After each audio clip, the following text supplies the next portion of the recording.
ఇప్పటి వరకు ఉపాధి హామీ పథకం కింద 46,94,000 కుటుంబాలకు చెందిన 75,23,000 మంది ఉపాధి ఒక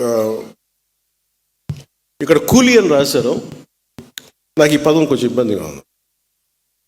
అంటే బేసిక్ అసలు ఇంగ్లీష్ నేను అనేది శ్రామికులు అనే పడదాం, లేదంటే దీనికి ఒక పదం పట్టుకుందాం. దీనికి అంటే గ్రామ వికాస నరేగా శ్రామికులు అనే పదం నాకు ఇష్టంగా అనిపించలేదు. పల్లెల్ని నిర్మించే కార్మికులు, లేదంటే గౌరవం ఇవ్వాలి, అంతేగాని ఏదో ఉపాధి మన కూలీ ఇస్తున్నాం డబ్బులు వెళ్ళిపోయిన అలా ఉంది. అందుకని దయచేసి దీన్ని ఒకసారి, ఎందుకంటే పిఆర్ డిపార్ట్మెంట్ లేదంటే న్యూస్ పేపర్స్లో అన్నిటి కూడా ఉపాధి హామీ కూలీ అంటే కూలీ అనే పదం బ్రిటిష్ వాళ్ళ నుంచి వచ్చింది.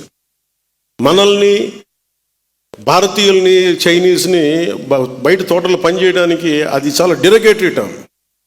అందుకని దయచేసి ఆ పదం మనం వాడద్దు. అందరినీ మార్చలేం, కానీ దయచేసి ఈ పదం ఆ పంచాయతీరాజ్ ప్రిన్సిపల్ సెక్రటరీ గారికి, ఉన్నతాధికారులకు కూడా నా విజ్ఞాపన. ఇంకొక కొత్త పదం ఏదైనా పట్టుకుని నరేగా శ్రామికులను అనండి, లేదంటే గ్రామ వికాస శ్రామికులు అనండి. శ్రామికుడు అనే పదం వాడండి దయచేసి.